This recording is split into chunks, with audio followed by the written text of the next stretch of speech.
Without objection, so ordered. Mr. Speaker, this may be the last time I speak on the House floor. At the end of the year, I'll leave Congress after 23 years in office over a 36-year period.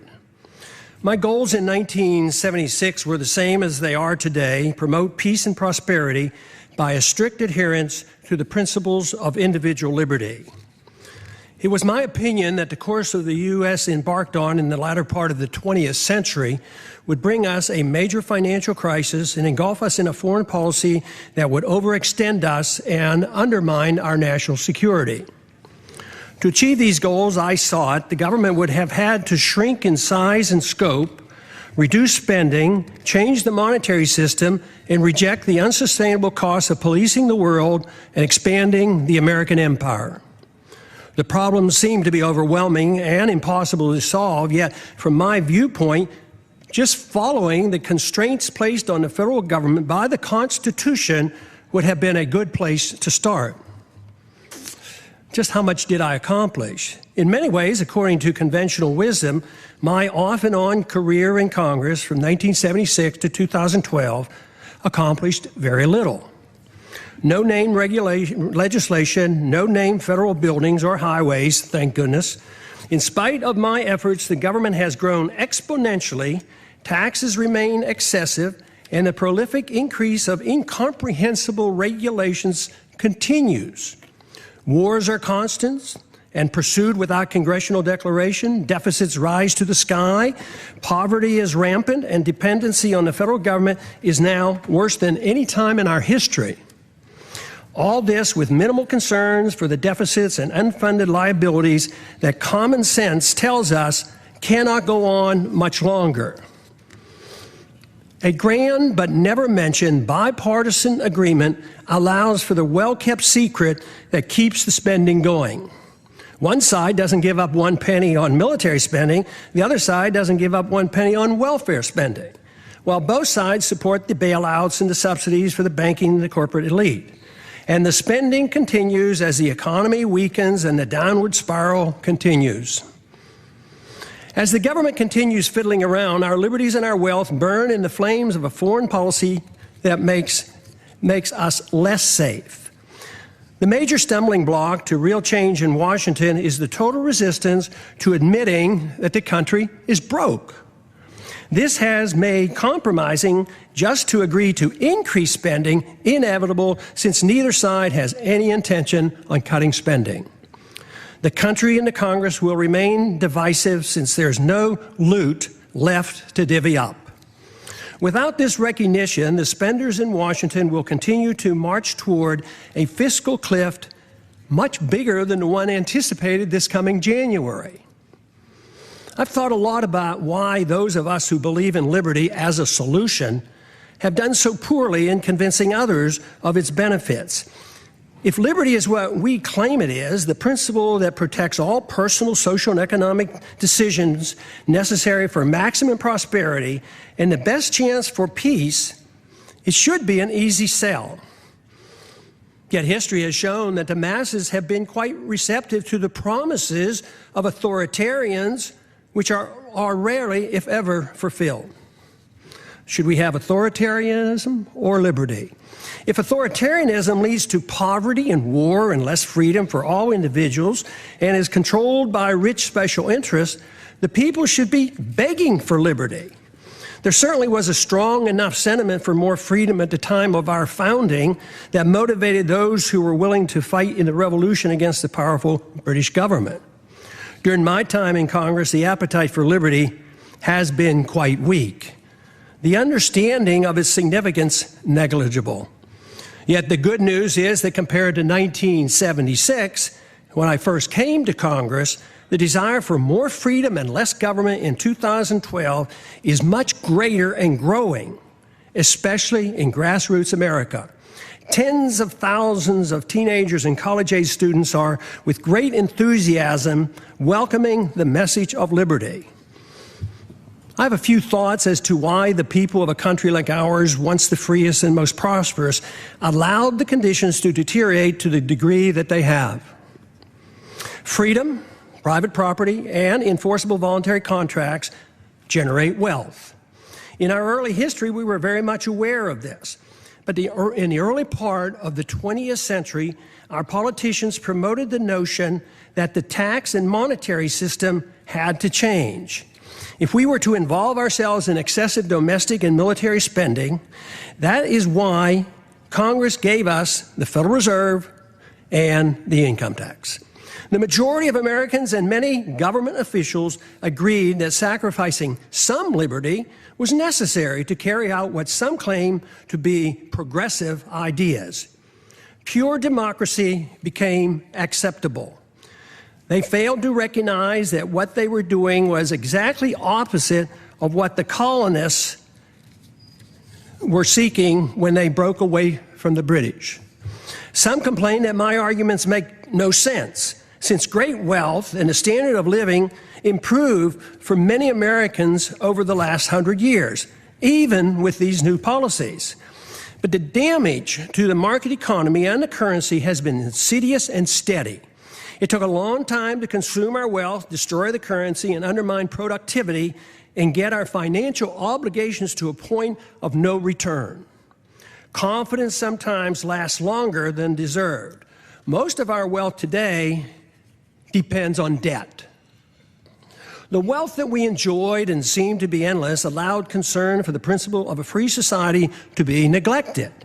As long as most people believed the material abundance would last forever, worrying about protecting a competitive, productive economy and individual liberty seemed unnecessary. The age of redistribution. This neglect ushered in an age of redistribution of wealth by government, kowtowing to any and all special interests, except for those who just wanted to be left alone. That is why today, money in politics far surpasses money currently going into research and development and productive entrepreneurial efforts. The material benefits became more important than the understanding and promoting the principles of liberty and a free market. It is good that material abundance is a result of liberty, but materialism is all that we care. If materialism is all that we care about, problems are guaranteed. The crisis arrived because the illusion that wealth and prosperity would last forever has ended.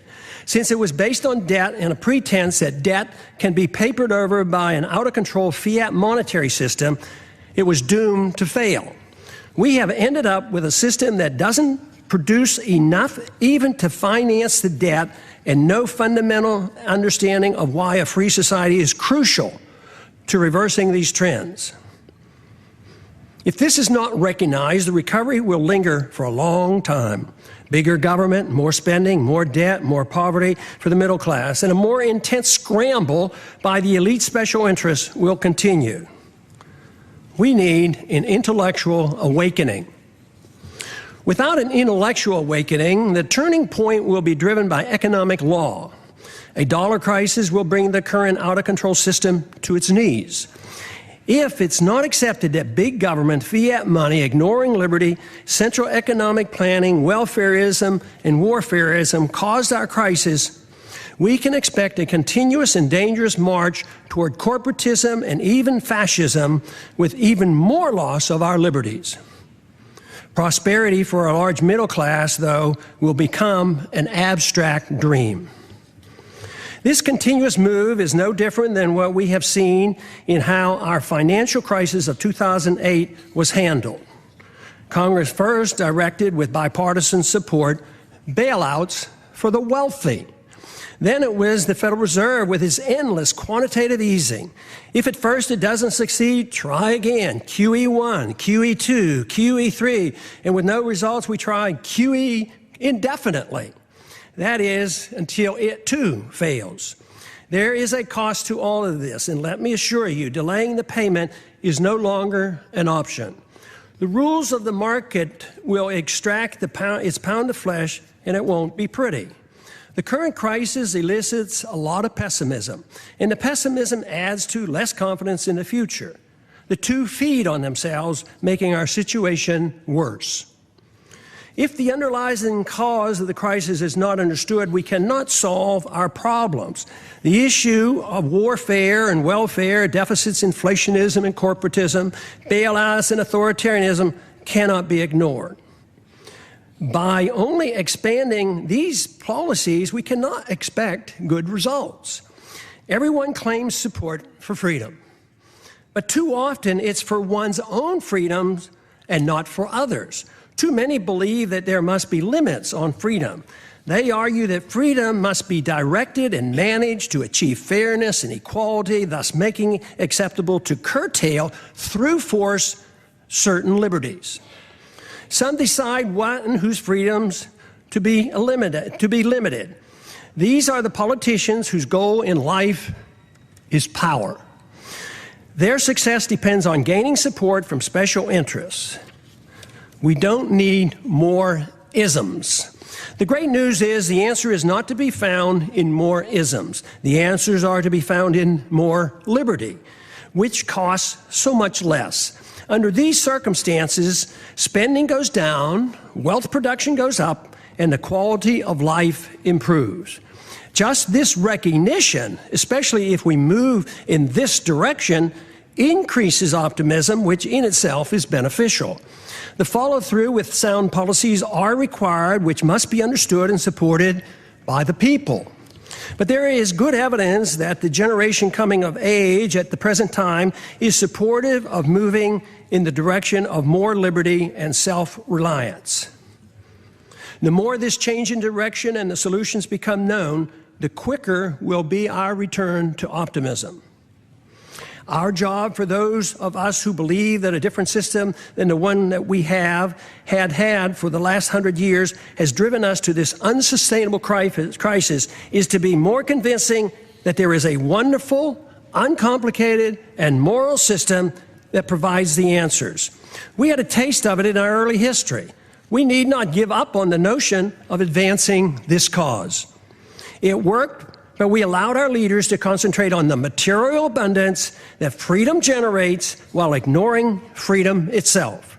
Now we have neither, but the door is open out of necessity for an answer. The answer available is based on the Constitution, individual liberty, and prohibiting the use of government force to provide privileges and benefits to all special interests.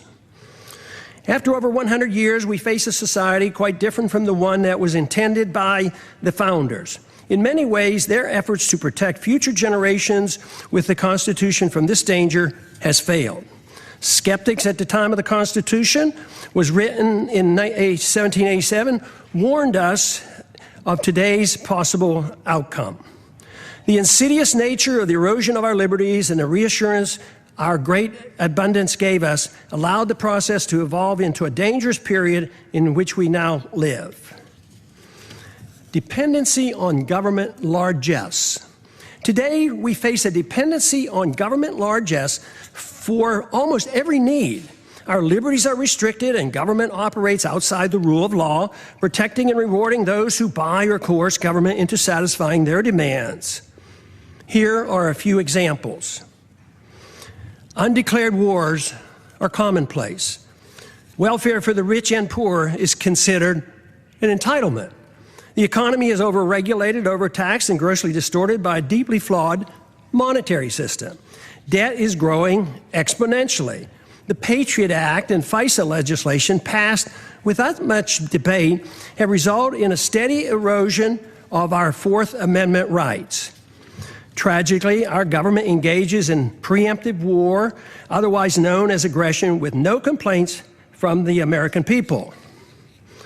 The drone warfare we are pursuing worldwide is destined to end badly for us as the hatred builds for innocent lives lost and the international laws flaunted. Once we are financially weakened and militarily challenged, there will be a lot of resentment thrown our way. It's now the law of the land that the military can arrest American citizens, hold them indefinitely without charges or a trial. Rampant hostility toward free trade is supported by a large number in Washington. Supporters of sanctions, currency manipulation, and WTO trade retaliation call the true free traders isolationists. Sanctions are used to punish countries that don't follow our orders. Bailouts and guarantees of all kinds of misbehavior are routine. Central economic planning through monetary policy, regulations, and legislative mandates has been acceptable policy. I have a few questions. Excessive government has created such a mess, it prompts many questions. Why are sick people who use medical marijuana put in prison? Why does the federal government restrict the drinking of raw milk? Why can't American manufacturers rope and other products from hemp? Why are Americans not allowed to use gold and silver as legal tender as mandated by the Constitution? Why is Germany concerned enough to consider repatriating their gold held by the Fed for her in New York? Is it that the trust in the U.S. and dollar supremacy beginning to wane? Why do our political leaders believe it's necessary to thoroughly audit? Why do our political leaders believe it's unnecessary to thoroughly audit our own gold? Why can't Americans decide which type of light bulbs they can buy? Why is it the TSA permitted to abuse the rights of any American traveling by air? Why should there be mandatory sentences, even up to life, for crimes without victims, as our drug laws require? Why have we allowed the federal government to regulate commodes in our homes? Why is it political suicide for anyone to criticize AIPAC? Why haven't we given up on the drug war, since it's an obvious failure and violates the people's rights? Has nobody noticed that the authorities can't even keep drugs out of the prisons? How can making our entire society a prison solve the problem? Why do we sacrifice so much getting necessarily involved in border disputes and civil strife around the world and ignore the root cause of the most dangerous, deadly border in the world, the one between Mexico and the United States?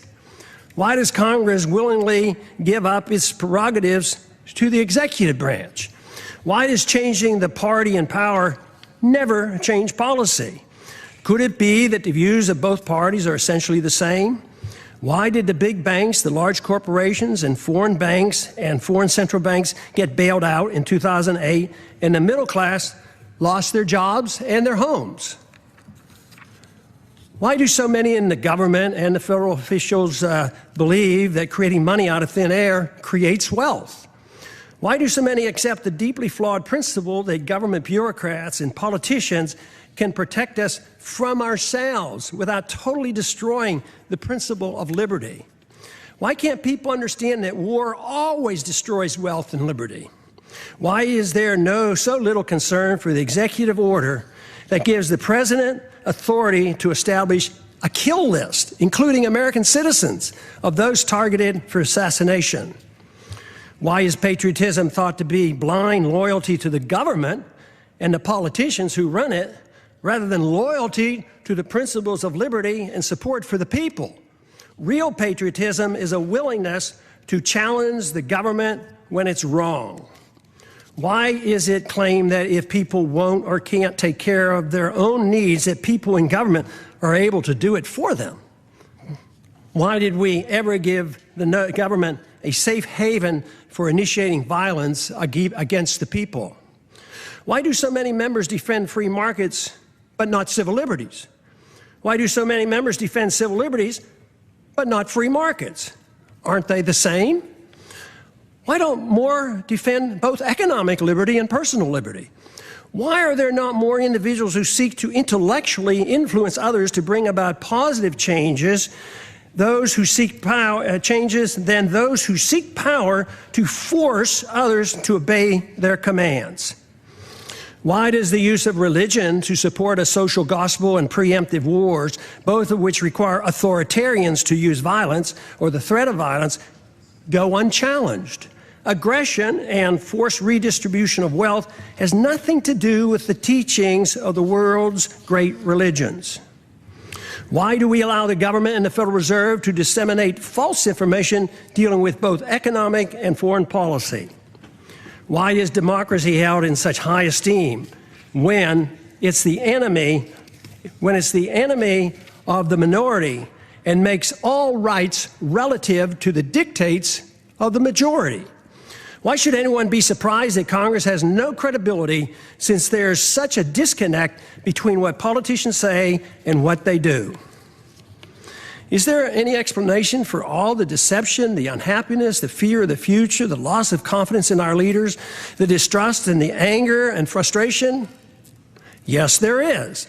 And there's a way to reverse these attitudes. The negative perceptions are logical and a consequence of bad policies bringing about our problems. Identification of the problems and recognizing the cause allow the proper changes to come easily. We should have more trust in ourselves, less in the government. Too many people have far too long placed too much confidence and trust in government and not enough in themselves. Fortunately, many are now becoming aware of the seriousness of the gross mistakes of the past several decades. The blame is shared by both political parties. Many Americans now are demanding to hear the plain truth of things and want the demagoguing to stop. Without this first step, solutions are impossible. Seeking the truth and finding the answers in liberty and self-reliance promotes the optimism necessary for restoring prosperity. The task is not that difficult if politics doesn't get in the way. We have allowed ourselves to get into such a mess for various reasons. Politicians deceive themselves as to how wealth is produced. Excessive confidence is placed in the judgment of politicians and bureaucrats. This replaces the confidence in a free society. Too many in high places of authority became convinced that only they, armed with arbitrary government power, can bring about fairness while facilitating wealth production. This always proves to be a utopian dream and destroys wealth and liberty. It impoverishes the people and rewards the special interests who end up controlling both parties. It's no surprise that much of what goes on in Washington is driven by aggressive partisanship and power seeking, with philosophic differences being minor. Economic ignorance is commonplace. Keynesianism continues to thrive, although today it is facing healthy, enthusiastic rebuttals. Believers in military Keynesianism and domestic Keynesianism continue to desperately promote their failed policy as the economy languishes in a deep slumber. Supporters of all government edicts use humanitarian arguments to justify them. Humanitarian arguments are always used to justify government mandates related to the economy, monetary policy, foreign policy, and personal liberty. This is on purpose to make it more difficult to challenge. But initiating violence for humanitarian reasons is still violence. Good intentions are no excuse and are just as harmful as when the people use and force with bad intentions. The results are always negative. The immoral use of force is the source of man's political problems. Sadly, many religious groups, secular organizations, and psychopathic authoritarians endorse government-initiated force to change the world. Even when the desired goals are well-intentioned, or especially when they're well-intentioned, the results are dismal. The good results sought never materialize. The new problems created require even more government force as a solution. The net result is institutionalizing government-initiated violence and morally justifying it on humanitarian grounds. This is the same fundamental reason our government uses force for invading other countries at will, central economic planning at home, and the regulation of personal liberty and habits of our citizens. It is rather strange that unless one has a criminal mind and no respect for other people and their property, no one claims it's permissible to go into one's neighbor's house and tell them how to behave, what they can eat, smoke, and drink, or how to spend their money. Yet, rarely is it asked why is it morally acceptable that a stranger with a badge and a gun can do the same thing in the name of law and order. Any resistance is met with brute force, fines, taxes, arrests, and even imprisonment. This is done more frequently every day without a search warrant. No government monopoly over initiating violence is what we need. Restraining aggressive behavior is one thing, but legalizing a government monopoly for initiating aggression can only lead to exhausting liberty associated with chaos, anger, and a breakdown of civil society. Permitting such authority and expecting a saintly behavior from the bureaucrats and the politicians is a pipe dream. We now have a standing army of armed bureaucrats in the TSA, CIA, FBI, Fish and Wildlife, FEMA, IRS, Corps of Engineers, etc., numbering over 100,000. Citizens are guilty until proven innocent in the unconstitutional administrative courts. Government in a free society should have no authority to meddle in the social activities or the economic transactions of individuals, nor should government meddle in the affairs of other nations. All things peaceful, even when controversial, should be permitted.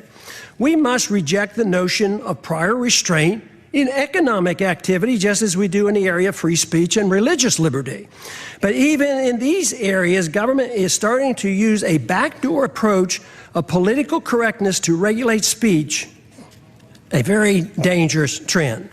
Since 9/11, monitoring speech on the internet is now a problem since warrants are no longer required.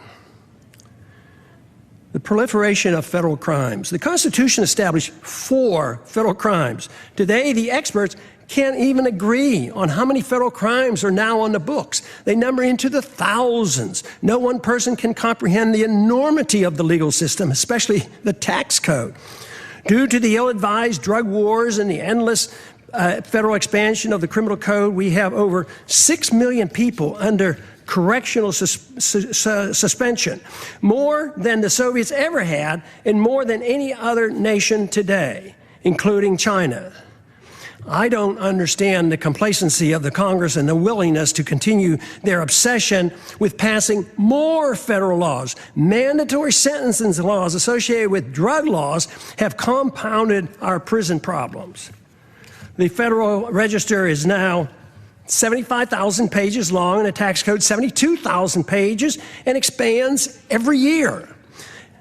When will the people start shouting, enough is enough, and demand Congress to cease and desist? What we should be doing is achieving liberty. Liberty can only be achieved when government is denied the aggressive use of force. If one seeks liberty, a precise type of government is needed. To achieve it, more than lip service is required. There are 2 choices available. 1, a government designed to protect liberty is a natural right as its sole objective. The people are expected to care for themselves and reject the use of any force for interfering with another person's liberty. Government is given a strictly limited authority to enforce contracts, property ownerships, settles disputes, and defend against foreign aggression. Number 2, a government that pretends to protect liberty but is granted power to arbitrarily use force over the people and foreign nations. Though the grant of power many times is meant to be small and limited, it inevitably metastasizes into an omnipotent political cancer. This is the problem for which the world has suffered throughout the ages. Though meant to be limited, it nevertheless is a 100% sacrifice of the principle that would-be tyrants find irresistible. It is used vigorously, though incrementally and insidiously. Granting power to government officials always proves the adage that power corrupts. Once government gets a limited concession for the use of force to mold people's habits and plan the economy, it causes a steady erosion and a steady move toward tyrannical government. Only a revolutionary spirit can reverse the process and deny the government this arbitrary use of aggression. There is no in-between. Sacrificing a little liberty for imaginary safety always ends badly. Today's mess is a result of Americans accepting option number 2, even though the founders attempted to give us option number 1. The results are not good. As our liberties have been eroded, our wealth has been consumed. The wealth we see today is based on debt and a foolish willingness on the part of foreigners to take our dollars for goods and services. Then they loan them back to us to perpetuate our debt system. It's amazing that it has worked for this long, but the impasse in Washington in solving our problems indicate that many are starting to understand the seriousness of this worldwide debt crisis and the dangers we face. The longer this process continues, the harsher the outcome will be. The financial crisis is actually a moral crisis. Many are acknowledging that a financial crisis looms, but few understand it's in reality a moral crisis. It's the moral crisis that has allowed our liberties to be undermined and permits the exponential growth of illegal government power. Without a clear understanding of the nature of the crisis, it will be difficult to prevent a steady march toward tyranny and the poverty that will accompany it. Ultimately, the people have to decide which form of government they want. Option number one or option number two. There is no other choice. Claiming there is a choice of a little tyranny is like describing pregnancy as a touch of pregnancy. It is a myth to believe that a mixture of free markets and government central economic planning is a worthy compromise. What we see today is a result of that type of thinking, and the results speak for themselves. A culture of violence. Americans now suffer from a culture of violence. It is easy to reject the initiation of violence against one's neighbor, but it's ironic that the people arbitrarily and freely anoint government officials with monopoly power to initiate violence against the American people, practically at will. Because it's the government that initiates force, most people accept it as being legitimate. Those who exert the force have no sense of guilt. It is believed by too many, that governments are morally justified in initiating violence supposedly to do good. They incorrectly believe that this authority has come from the consent of the people. The minority, or victims of government violence, never consented to suffer the abuse of government mandates, even when dictated by the majority. Victims of TSA excesses never consented to this abuse. This attitude has given us a policy of initiating war to do good as well. It is claimed that war to prevent war for noble purposes is justified. This is similar to what we were once told that, quote, destroying a village to save a village, close quote, was justified. It was said by a U.S. Secretary of State that the loss of 500,000 Iraqis, mostly children, in the 1990s as a result of American bombs and sanctions was worth it to achieve the good we brought to the people of Iraq. And look at the mess that Iraq is in today. Government use of force to mold social and economic behavior at home and abroad has justified individuals using force on their own terms. The fact that violence by government is seen as morally justified is the reason why violence will increase when the big financial crisis hits and becomes a political crisis as well. First, we recognize that individuals shouldn't initiate violence. Then we give the authority to the government. Eventually, the immoral use of government violence, when things go badly, will be used to justify an individual's right to do the same thing.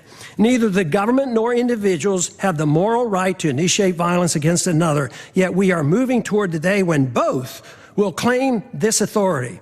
If this cycle is not reversed, society will break down.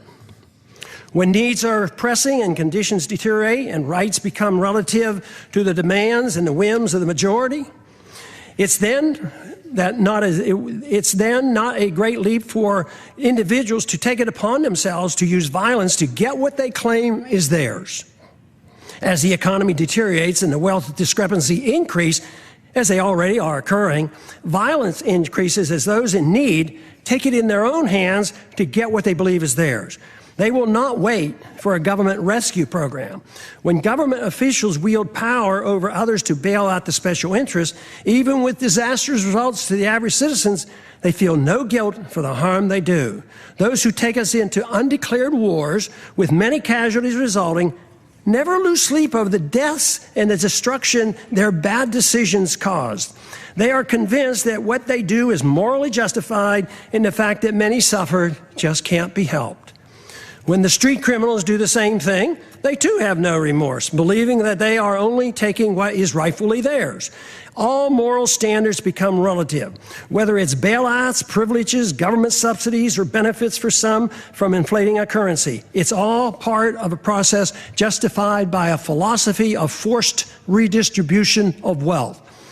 Violence or a threat of such is the instrument required and unfortunately is of little concern of most members of Congress. Some argue it's only a matter of fairness, that those in need are cared for. There are two problems with this. First, the principle is used to provide a greater amount of benefits to the rich than to the poor. Second, no one seems to be concerned about whether or not it's fair to those who end up paying for all the benefits. The costs are usually placed on the backs of the middle class and are hidden from the public eye. Too many people believe government handouts are free, like printing money out of thin air and there's no cost. That deception is coming to an end. The bills are coming due, and that's what the economic slowdown is all about. Sadly, we have become accustomed to living with the illegitimate use of force by government. It is the tool for telling the people how to live, what to eat and drink, what to read, and how to spend their money. To develop a truly free society, the issue of initiating force must be understood and rejected. Granting to government even a small amount of force is a dangerous concession. Limiting government excesses versus a virtuous moral people. Our Constitution, which was intended to limit government power and abuse, has failed. The founders warned that a free society depends on a virtuous and moral people. The current crisis reflects that their concerns were justified. Many politicians and pundits are aware of the problems we face, but spend all their time in trying to reform government. The sad part is that the suggested reforms almost always leads to less freedom, and the importance of a virtuous and moral people is either ignored or not understood.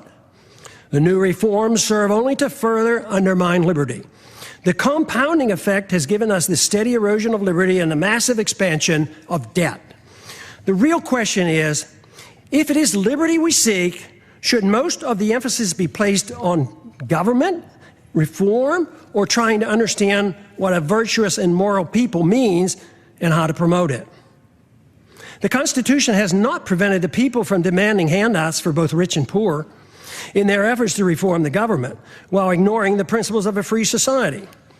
All branches of our government today are controlled by individuals who use their power to undermine liberty and enhance the welfare warfare state, and frequently their own wealth and power.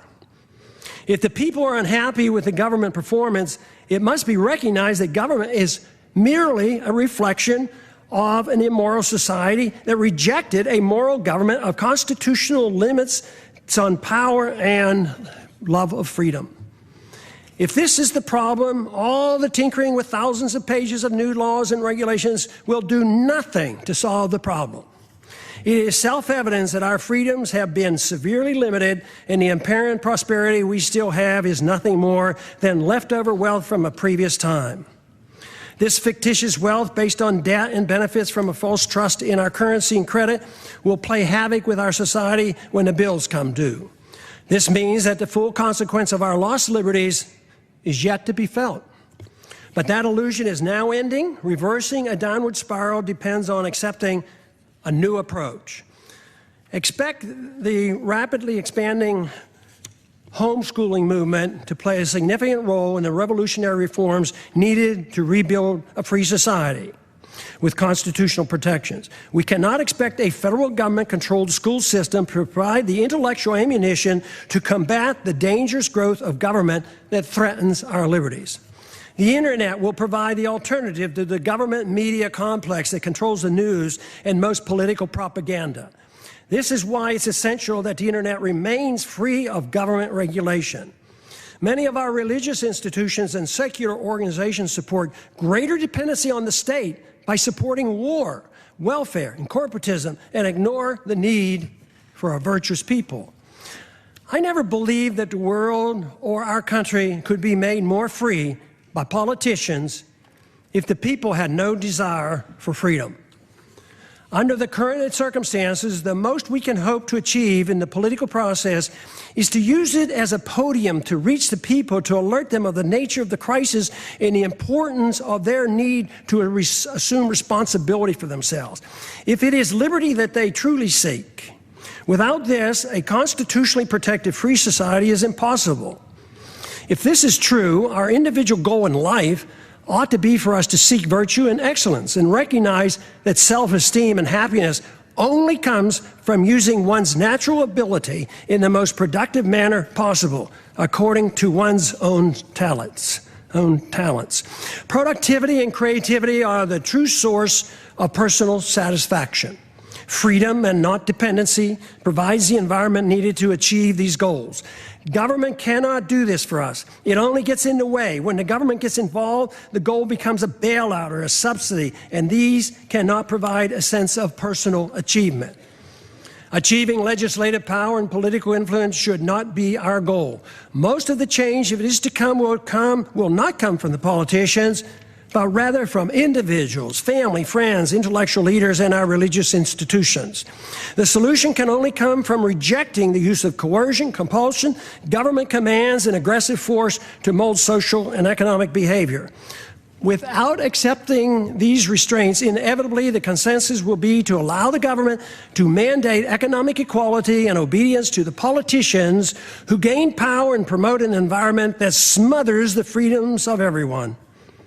It is then that the responsible individuals who seek excellence and self-esteem by being self-reliant and productive become the victims. In conclusion, what are the greatest dangers that the American people face today that impede the goal of a free society? There are 5. The continuous attack on our civil liberties, which threaten the rule of law and our ability to resist the onrush of tyranny. Number 2, violent anti-Americanism that has engulfed the world. Because the phenomenon of blowback is not understood or denied, our foreign policy is destined to keep us involved in many wars that we have no business being in. National bankruptcy and a greater threat to our national security will result. Number 3, the ease in which we go to war, without a declaration by Congress, but accepting international authority from the UN or NATO, even for preemptive wars, otherwise known as aggression. A financial political crisis as a Number 4, a financial political crisis as a consequence of excessive debt, unfunded liabilities, spending, bailouts, and gross discrepancy in wealth distribution, going from the middle class to the rich. The danger of central economic planning by the Federal Reserve must be understood. World government taking over local and U.S. sovereignty by getting involved in the issues of war, welfare, trade, banking, a world currency, taxes, property, ownership, and private ownership of guns must be addressed. Happily, there's an answer for these very dangerous trends. What a wonderful world it would be if everyone accepted the simple moral premise of rejecting all acts of aggression. The retort to such a suggestion is always, it's too simplistic, too idealistic, impractical, naive, utopian, dangerous, and unrealistic to strive for such an ideal. The answer to that is that for thousands of years, the acceptance of government force to rule over the people at the sacrifice of liberty was considered moral and the only available option for achieving peace and prosperity. What could be more utopian than that myth? Considering the results, especially looking at the state-sponsored killing by nearly every government during the 20th century, estimated to be in the hundreds of millions of people, it's time to reconsider this grant of authority to the state. No good has ever come from granting monopoly power to the state to use aggression against the people to arbitrarily mold human behavior. Such power, when left unchecked, becomes the seed of an ugly tyranny. This method of governance has been adequately tested, and the results are in. The reality dictates we try liberty. The idealism of non-aggression and rejecting the offensive use of force should be tried. The idealism of government-sanctioned violence has been abused throughout history and is the primary source of poverty and war. The theory of a society being based on individual freedom has been around for a long time. It's time to take a bold step and actually permit it by advancing this cause rather than taking a step backwards, as some would like us to do today. Today, the principles of habeas corpus, established when King John signed the Magna Carta in 1215, is under attack in our own government. There's every reason to believe that a renewed effort with the use of the internet, that we can instead advance the cause of liberty by spreading an uncensored message that will serve to rein in government authority and challenge the obsession with war and welfare. What I'm talking about is a system of government guided by the moral principles of peace and tolerance. The founders were convinced that a free society could not exist without a moral people. Just writing rules won't work if the people choose to ignore them. Today, the rule of law written in the Constitution has little meaning for most Americans, especially those who work in Washington, D.C. Benjamin Franklin claimed, quote, "Only a virtuous people are capable of freedom." John Adams concurred, quote, "Our Constitution was made for a moral and religious people. It is wholly inadequate for the government of any other." A moral people must reject all violence in an effort to mold people's beliefs or habits. A society that boos or ridicules the golden rule is not a moral society. All great religions endorse the golden rule. The same moral standards that individuals are required to follow should apply to all government officials. They cannot be exempt. The ultimate solution is not in the hands of the government. The solution falls on each and every individual with guidance from family, friends, and community. The number one responsibility for each of us is to change ourselves with hope that others will follow.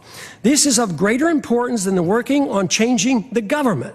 That is secondary to promoting a virtuous society.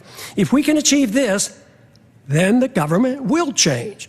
It doesn't mean that political action or holding office has no value. At times, it does nudge policy in the right direction. But what is true is that when seeking office is done for personal aggrandizement, money, or power, it becomes useless if not harmful.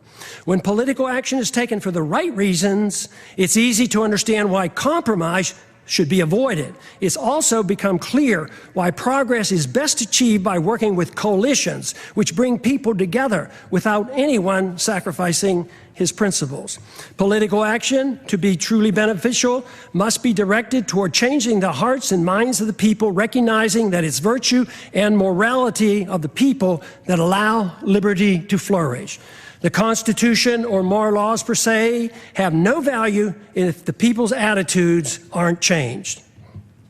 To achieve liberty and peace, two powerful human emotions have to be overcome. Number one is envy, which leads to hate and class warfare. Number two is intolerance, which leads to bigoted and judgmental policies. These emotions must be replaced with a much better understanding of love, compassion, tolerance, and free market economics. Freedom, when understood, brings people together. When tried, freedom is popular. The problem we have faced over the years has been that economic interventionists are swayed by envy, whereas social interventionists are swayed by intolerance or of habits and lifestyles. The misunderstanding that tolerance is an endorsement of certain activity motivates many to legislate moral standards which should only be set by individuals making their own choices. Both sides use force to deal with these misplaced emotions. Both are authoritarians. Neither endorses voluntarism. Both views ought to be rejected. I have come to one firm conviction after these many years of trying to figure out the plain truth of things. The best chance for achieving peace and prosperity for the maximum number of people worldwide is to pursue the cause of liberty.